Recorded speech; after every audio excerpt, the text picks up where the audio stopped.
Do the intro. Hi, welcome Facebook. We're now going live for episode number 14 of our recordings here, helping your businesses grow. We are. By thinking big. Yes, it's good to be here again in the lovely, well, it's kind of a bit rainy and a bit sunny at the moment, isn't it? A little bit of each. We can't make a mind up whether we are in spring or winter. Cool, yeah, so today we are going to be talking about this guy. Not Michael Keaton, the actor, but Ray Kroc, the founder of McDonald's. So, yeah, we went to the cinema last week, didn't we? Yeah. That was interesting. You know, it's kind of break open the popcorn and... We didn't have popcorn. We didn't have popcorn, but we did have... We didn't have burgers either. We did have our own private viewing. You know, they were very kind. They shut the whole cinema just for us, didn't they? Yeah, yeah. And, yeah, it's quite a surreal experience, really, to be in the cinema on a Tuesday morning and... He's ever so noisy. I don't know how... We ought to have had a few more people in there because it was ever so noisy. Well, it's not my fault. You know, they give the bags of rustle, and, you know... Yeah, bad company. Anyway, we really enjoyed the movie, but there's lots of lessons that we kind of can take away from the movie and from the McDonald's story. So this isn't going to be a movie review, is it? It's not a movie review. It's a business masterclass, which I think he kind of delivered rather well in his 2 hours. Whoever the producer was, director. It was the same guy that did The Wrestler, wasn't it? John Lee Hancock. There was a little bit of wrestling going on, wasn't there? So, I must have missed that. I think wrestling with their own desires. Can I leave Michael there? Is that okay?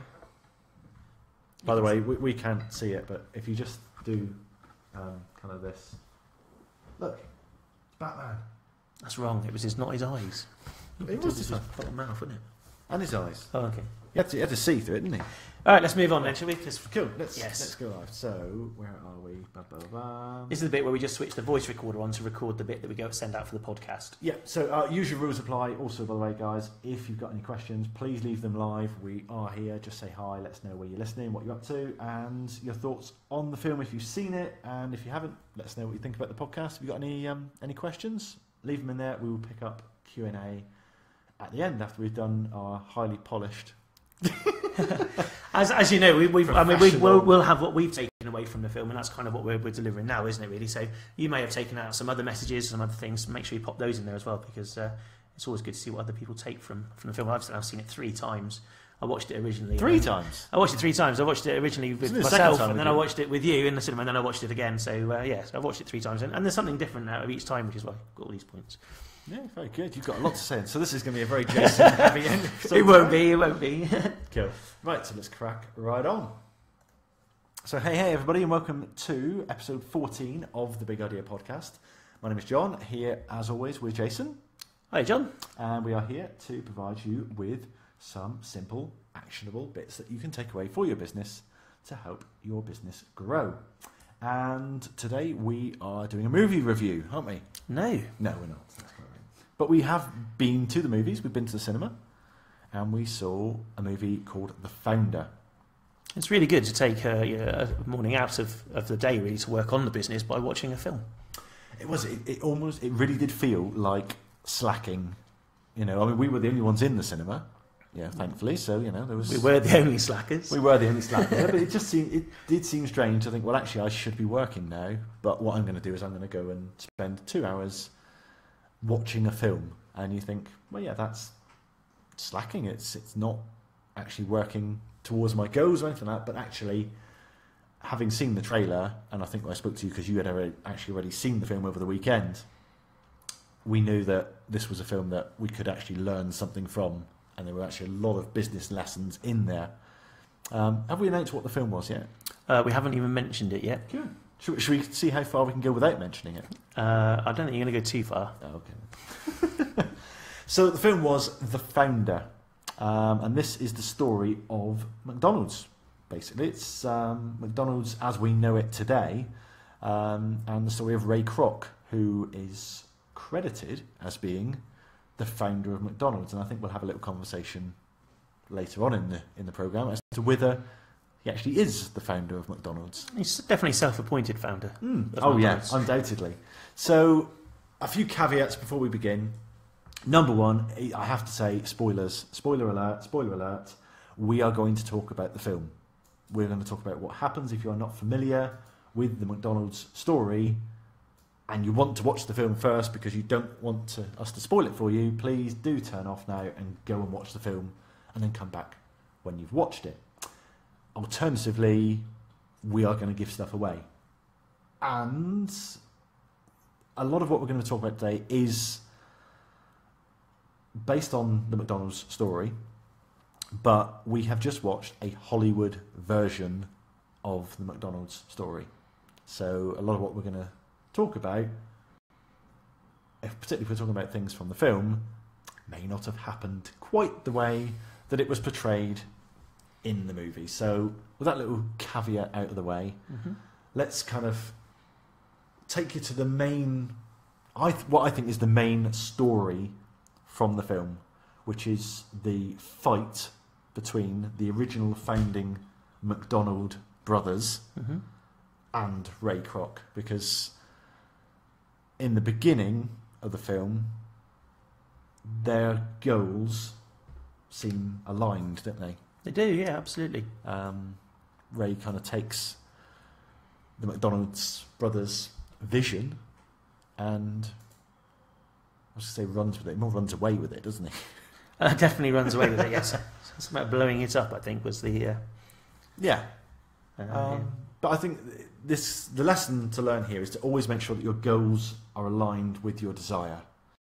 Because Ray's goals were aligned with Ray's desires, and the McDonald's brothers' goals were aligned with their desires, and the two didn't mix. So there's a common theme running throughout the film whereby Ray will have an idea to normally make more money, which involves normally sacrificing some quality or some ethos, something that, you know, I think Dick McDonald would say, no, that's not what we stand for. That's totally against what we believe in. And it, there's quite a few options like that, really, where Ray could make a quick buck or could see a better partnership. I think Coca-Cola was certainly one of those, wasn't it? Where he just wanted to brand the menu with a Coca-Cola, have a kind of sponsor on the menu, and there was just no way that was going to kind of happen. Yeah, there's a common theme of Ray. The McDonald's brothers would be in the restaurant. The phone would ring, and it would always be Ray. The only person who ever used this phone was Ray Kroc, because the phone would ring, and then they'd give this little look over to the phone and say, it's him again. I didn't even have caller ID in the 50s, but if they had, they knew it was him.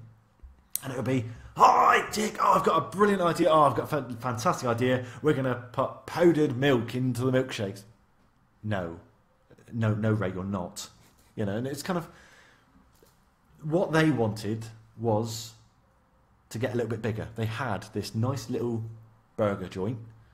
I think we could maybe, without giving away too much, take them back a little bit further and kind of a little bit about the McDonald's brothers. With that would kind of help, really, because they did have the vision and they had the ideas and they had some of what Ray was thinking in the beginning, certainly. Because they kind of came out of the time with the Great Depression and things like that, and they were entrepreneurs. They had business ideas that weren't just about going and serving burgers. I think it was a movie cinema or something, at the movie theatre, because that was in the height of the 20s and everything was kind of going that way. Then the Depression came along and everybody couldn't afford to go to the theatre, so that kind of paid to that business, wasn't it? And they had to kind of then develop, and I think we're into pivoting. I think is that what we're moving to? Well, I don't think they called it a pivot back then. They weren't in the sort of tech space now where everyone pivots instead of makes mistakes. But effectively, they went into a few businesses, and either the market changed or the business model was wrong, and they pivoted and said, well, actually, that was wrong. We were wrong, and there was Ray did the same.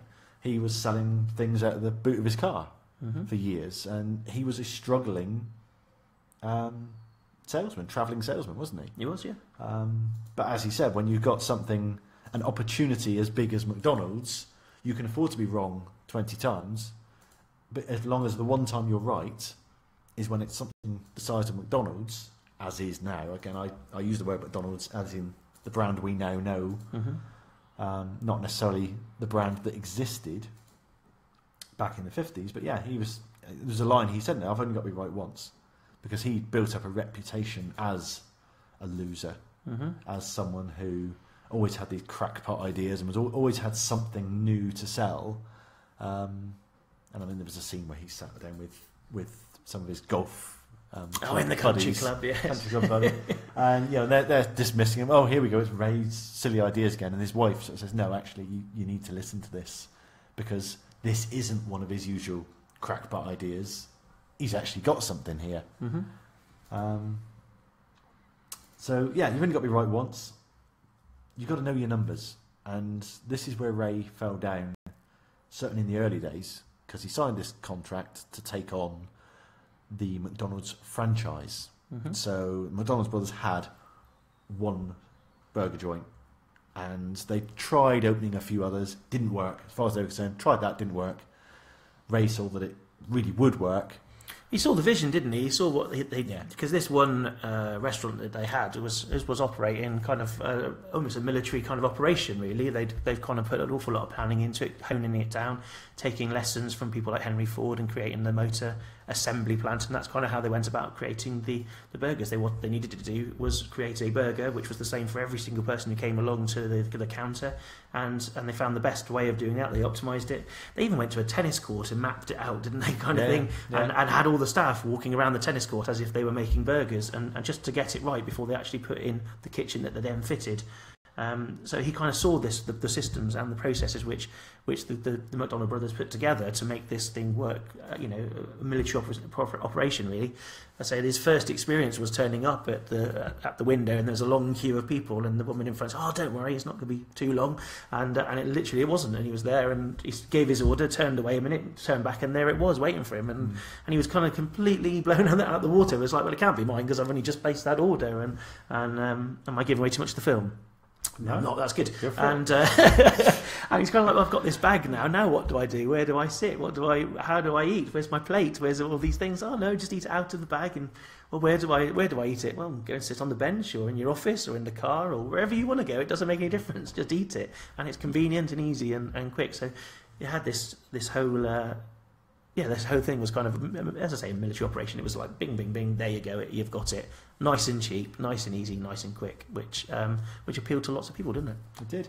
So going back to know your numbers, he had this contract, which was it 1.4% of every burger sold he would get, or something one of them got 1.4 and the other one got 1.9. I can't remember which way around it was. I think he got the most. But anyway, he happily signed this contract, which effectively lost him money. So he went out there thinking, oh, this is a great business.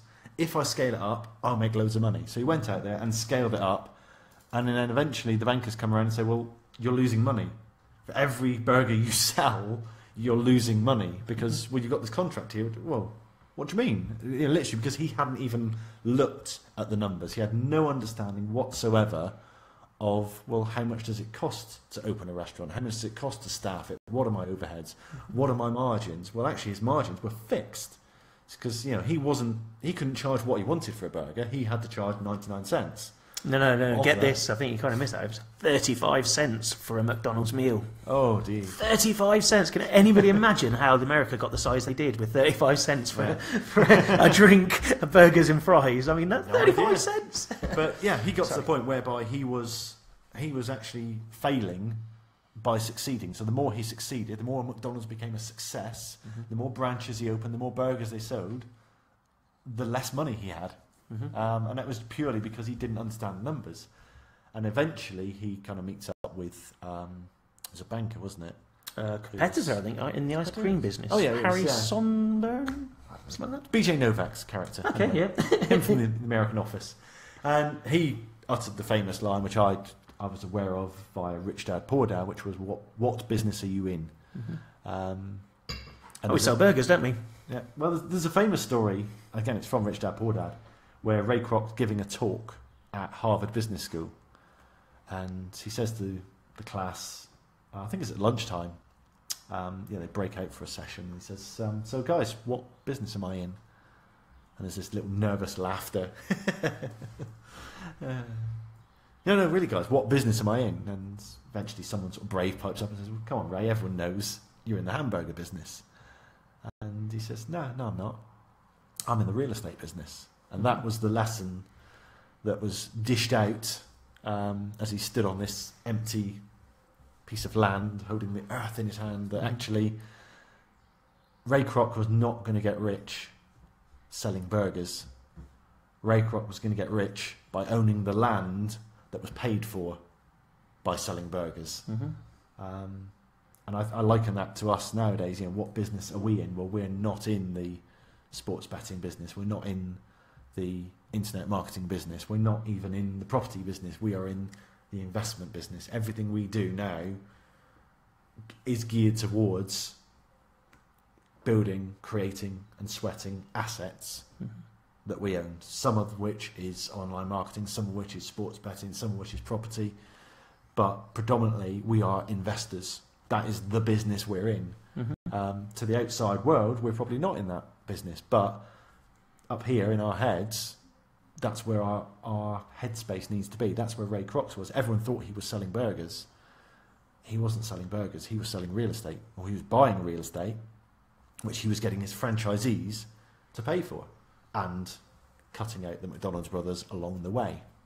£88 billion worth of property there, real estate. Yeah, it's quite a lot. Yeah, very good. Yeah, and on the high street in just about every town, every bit of prime real estate has a McDonald's nearby, and the McDonald's Corporation owns the land that stands on.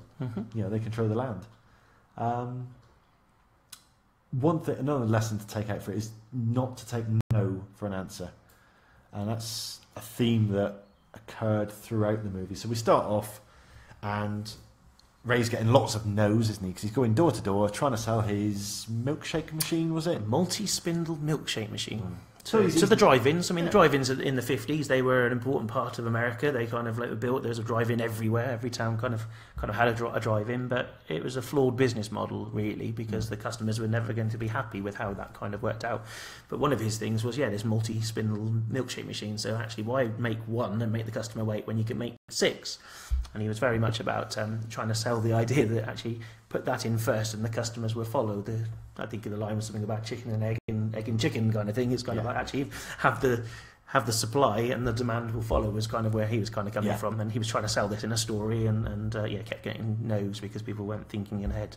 Yeah, there's a cut there where it's just like slam at the door and he's pitching someone else, slam at that door, and it's just literally, and he pack it up, put anything, get back to his hotel room, have a shot of whiskey. He's like, oh no, right, off for another day of no's, and it's like, okay, yeah, but that was obviously the grounding of, well, I'm not going to take no for an answer. I'm going to keep going, and persistence was this word that kept coming up. And I mean, he was listening to a personal development vinyl record, wasn't he? In the edits, which talked about persistence, and clearly that's a trait that I think he certainly saw. I mean, we look at the milkshake situation, whereby he discovers that, well, the reason that they're failing and they're spending so much money is the huge refrigeration costs of storing ice cream and milk for the milkshakes.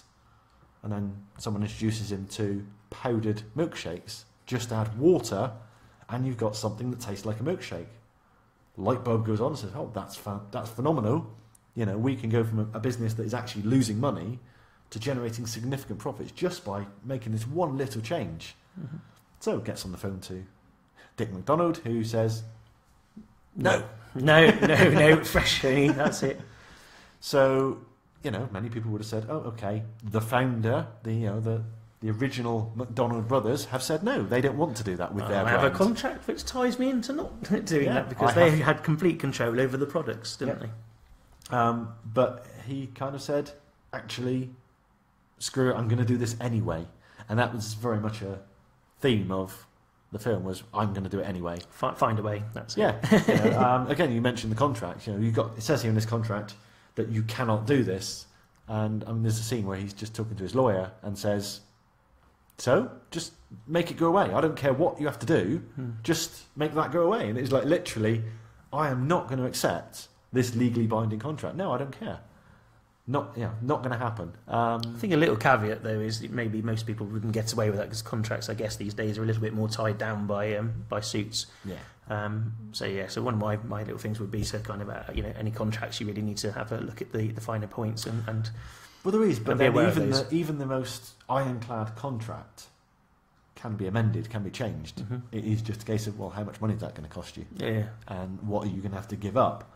You're going to have to renegotiate that contract. But yeah, he just refused to take no for an answer. So even, he went out and found his second wife. Oh, she was married to someone else that he knew from business. But did he let that stop him? No. No. So another little subtle thing which I kind of took, we talk about the chicken and egg and supply and demand and things.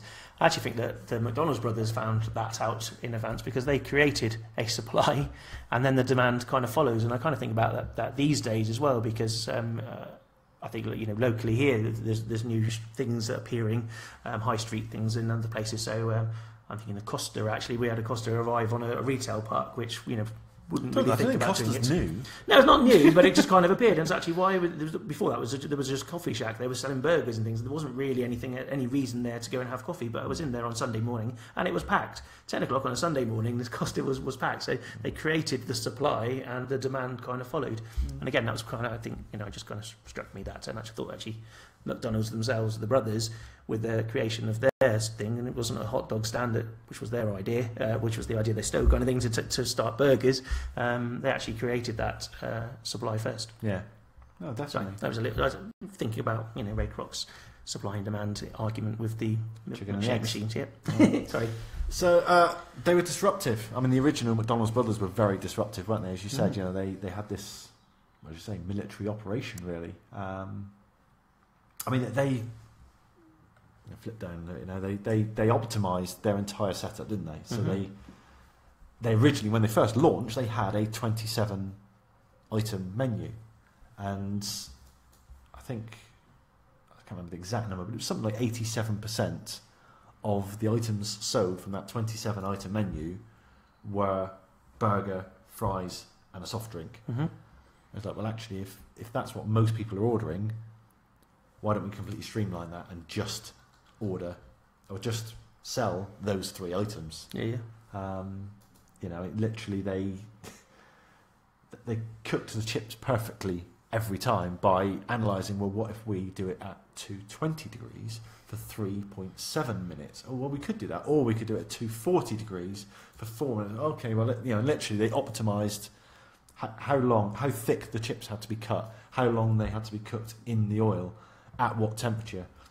They had this device which measured out the amounts of the pickle and the onion and the mustard. Two and the pickles, ketchup. a squid of each of the things, wasn't it? Yeah. Everything was measured, and it was just completely optimised to be quick and convenient.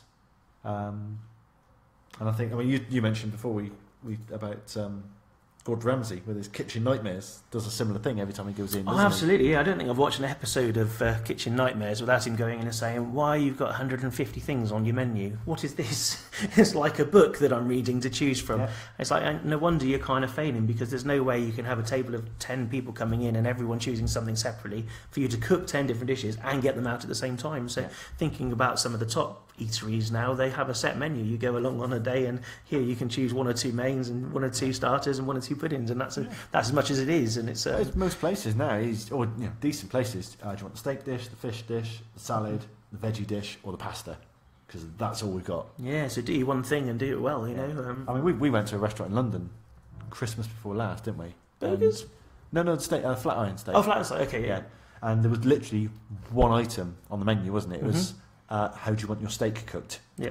And it was literally, that was it. The menu was, we cook, I think it was 8-ounce flat iron steaks. That was it. That was the whole menu choice. You can have it with fries, or you can have it with this. Yeah. Literally, you sit down, they give you the menu, and you look at it and think, well, I'll have the steak then. Good choice, sir. Yeah. But obviously, you can have it cooked how you like, and then there's a choice of salad or fries with it, or you can have this dip, or you can have that sauce. There was a choice of sides. But essentially, how are they going to go wrong?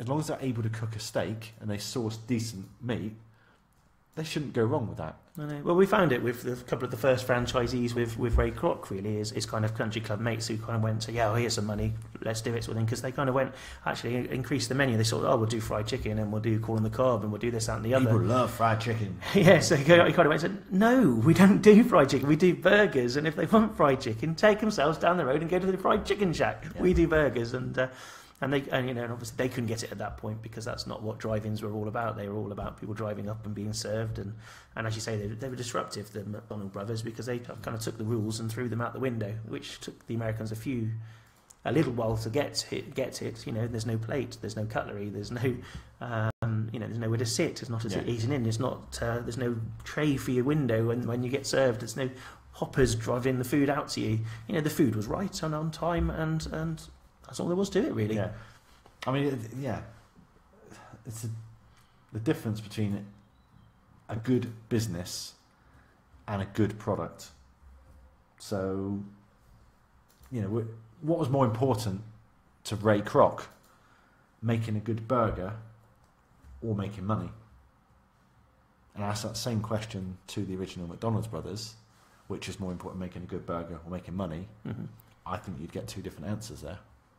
I think latterly you certainly would, or maybe we're not at the beginning, because he realised that actually without the good burgers you wouldn't have the good customers, so you wouldn't have the money. But I think that kind of flipped on its head when he became into real estate, and it was actually not so much about the burgers. It was not, because that's not where his dollars were coming from.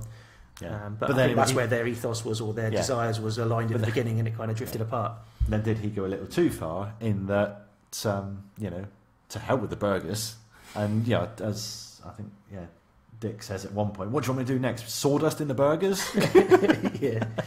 And there is a line which I think probably next year Michael Keaton might win the Oscar for, or he might be, unintentionally announced as the Oscar winner anyway, where he bites into this McDonald's burger for the first time, and he delivers this line straight to camera with a serious look on his face, and he says, "This might be the best burger I've ever tasted."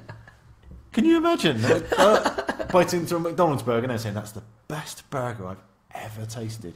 McDonald's, by their own admissions, do not make the best burgers. Most people can make a better burger than McDonald's can, but most people can't build a better business than McDonald's can.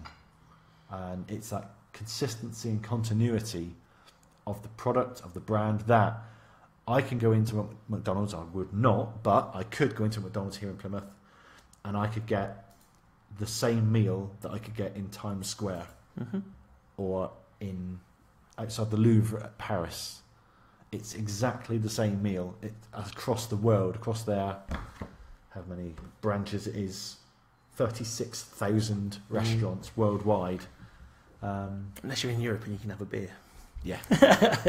Royale with cheese. No, that's not McDonald's. But one thing I think was really good, and I kind of took from his performance, or at least Ray Kroc himself, really, was he's a great storyteller. I mean, even from the milk, selling the milk machine kind of thing, he was milkshake machine. Sorry, he was telling a story. He was painting a picture to them. It's like the supply and demand kind of story that went with that.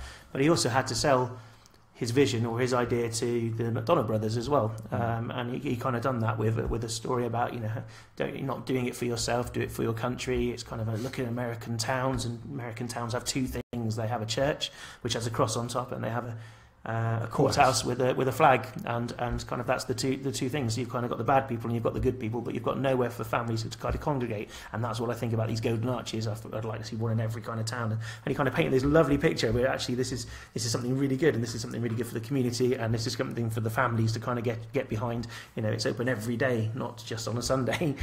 Somewhere for the families to kind of go, and that kind of piqued the interest of the two brothers, really. And it's like, actually, well, we could give them a go with it, really. But again, it was that telling of the story, and I thought, actually, you're playing on people, what they kind of want, and what their desires and what their thoughts are, and their values, and he was really good at that. Again, he wasn't selling burgers; he was selling the American family.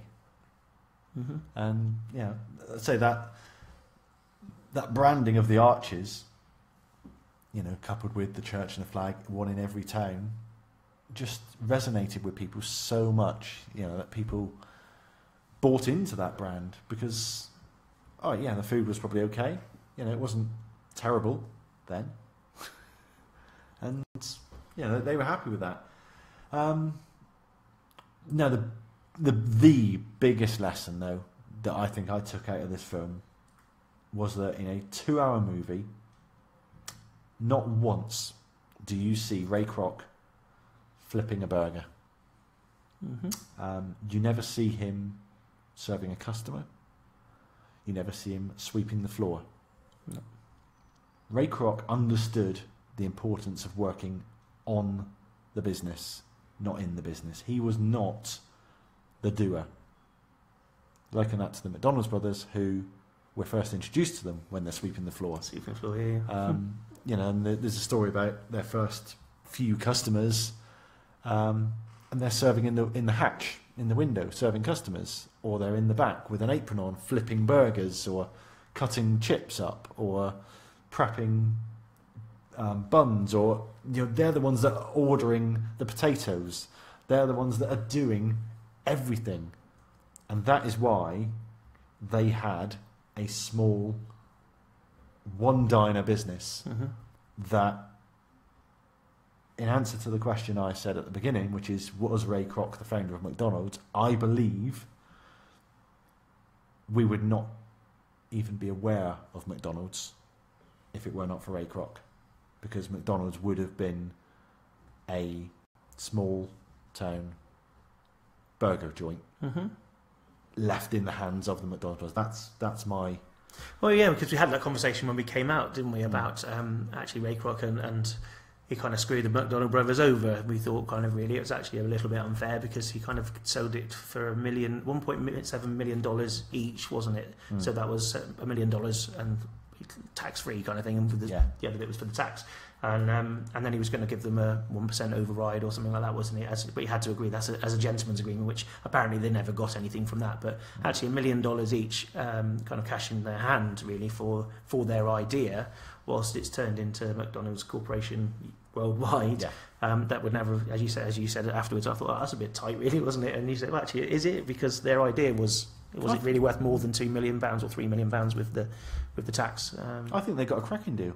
If you'd said to them, if Ray Kroc had gone in there and said, right, you run this business as you see fit, but I want to take your name and your ideas, and I'm going to pay you $1 million each, they would have bitten his hand off. The problem was he turned it into a huge corporation, which was worth considerably more. But he did that work. Let's say, all right, they potentially should have had a better deal, but did they get a good deal? I think they got a fantastic deal.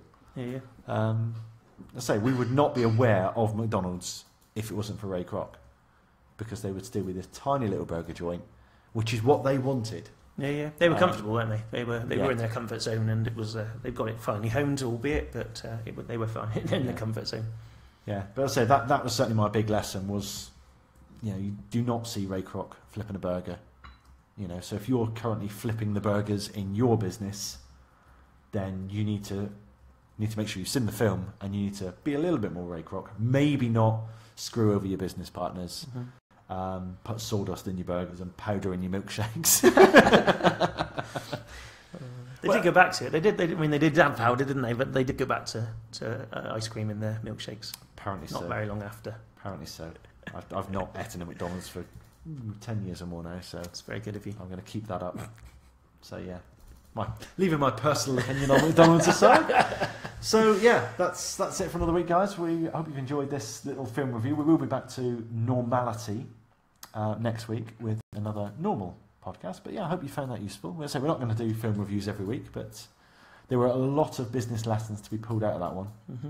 So yeah, we're back with another episode of the Big Idea podcast next week. As always, if you've got any comments and you want to keep this conversation going, hop along to the Facebook group, which is bigidea.co.uk/podcast, and we'll keep the conversation going in there. Show notes all on the website, aren't they? They are indeed, yep. That's on the podcast link that you just gave, whereas the Facebook link would have been bigidea.co.uk/Facebook. But if you want to see the show notes, it's /podcast. Cool. I'm just making sure that people go to both of our go and have a look. And if you want to see the video, then it's on YouTube, but all the links and stuff are all in the on our website. So bigidea.co.uk/podcast. Fantastic. And before we go away, because I nearly forgot, do you have a tool of the week for us this week? Tool of the week this week comes from one of our people that we work with, actually, and she came up with this fantastic tool called cam card. Now I've got to remember the name now, haven't I? Yeah, don't get it mixed up, whatever you do, because you don't want anyone pointing that out to you that you just made a mistake. I just made a mistake. Yeah, I did. No, that's true. Yeah. Great tool. Just snap a picture of the business card. What's it called again? Good question again. Cam card. I'm going with. Okay. And you can, it syncs across all your platforms if you want to do that. But what bit I like about it is you can take a photograph of the card, it reads the card and puts it in as a contact on your phone. Well, she showed me the idea. It also picks up your LinkedIn and things, but I think that might be an iPhone-only app type thing that you can do. But it doesn't work it on my Android. But I like the idea. It just you can snap it.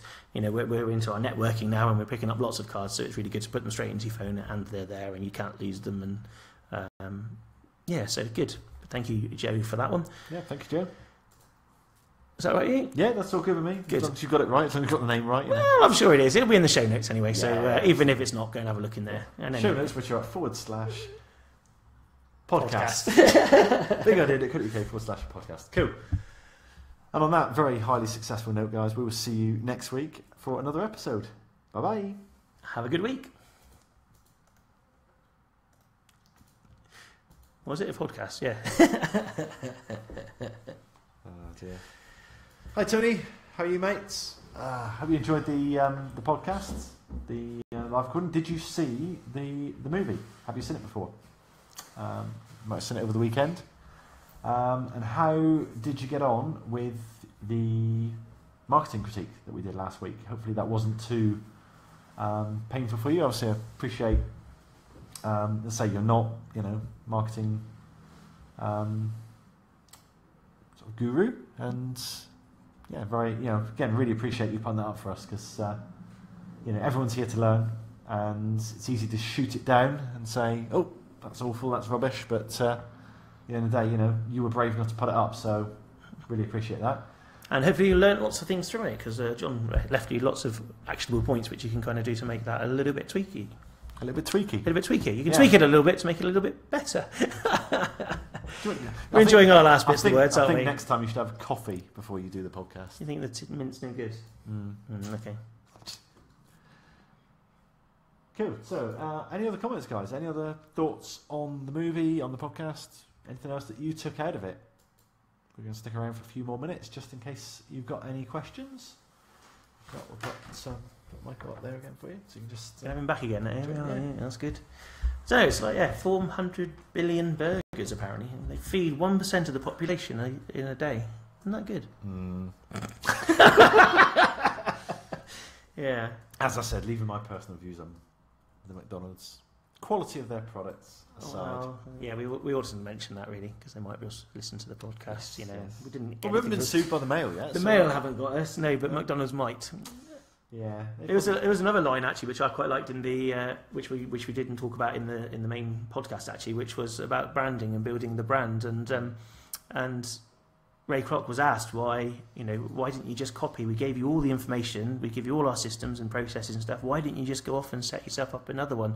And he was on about it, and he said because of the name, it's McDonald's. McDonald's was what did it for me. That was the brand. He said I could have called it Crocs, but that wouldn't have stood for anything. That would have mentioned, that wouldn't have meant anything to anybody. But McDonald's kind of does. It does mean something. And I thought to myself, that was rather good. But I suppose if you want to eat some footwear, then Crocs is perhaps the good name. But it was just kind of like this building the brand bit, which I thought was. Yeah, I'm not sure if I believe that. You don't like the name McDonald's? Well, given everything else that he did, it's better than burger this and chicken that. Given everything else that he did and the way he acted in that film, why wouldn't he just take their name? You'll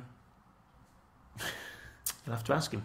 Well, you can't. He's dead. Yes, I know that. I know he's dead, but he's got to be there because they do these lovely videos, don't they, where you can go back. Coronary heart disease, probably. You turn a bit into Mr. Wimpy, right? Yes. There you go. But yeah, what other major brands are there now? Burger King, burger this, burger that. Gourmet Burger King. They have a little dig at those people. Yeah. Don't want to be anything like that. I want to be McDonald's.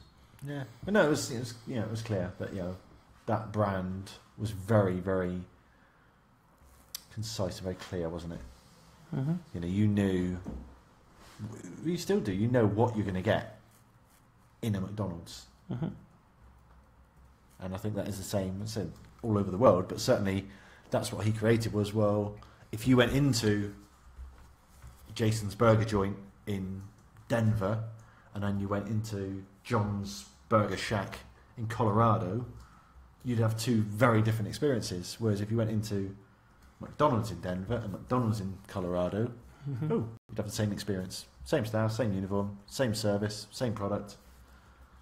You know, same decor, everything. Tied it nicely. Yeah. There's a beautiful American name in McDonald's, isn't it? Beautiful British name. Right, guys, that's done for the week. I hope you've enjoyed this episode. So we're going to go back and I'm going to probably go and watch that again, actually, because I did enjoy it for the fourth time. And I haven't had a McDonald's since either. And you'd think, that's good. Yeah, because you weren't actually eating, or you hadn't eaten anything when we saw the film, had you? No, I hadn't. No, that's true. And I haven't had a McDonald's since then either. So that's all well and good. But, neither have I. You know, I haven't had one either. Oh, well done you. Yeah, 10 years now, but you know. You ought to have a drink, mate. Right, anyway, thanks very much, everyone, and I hope you enjoyed it. And, yeah, keep your comments coming on once you get round to watching this video. And if you've got anything to answer, we'll answer it for you. Cool. Adios. Cheers, guys. Bye. Bye.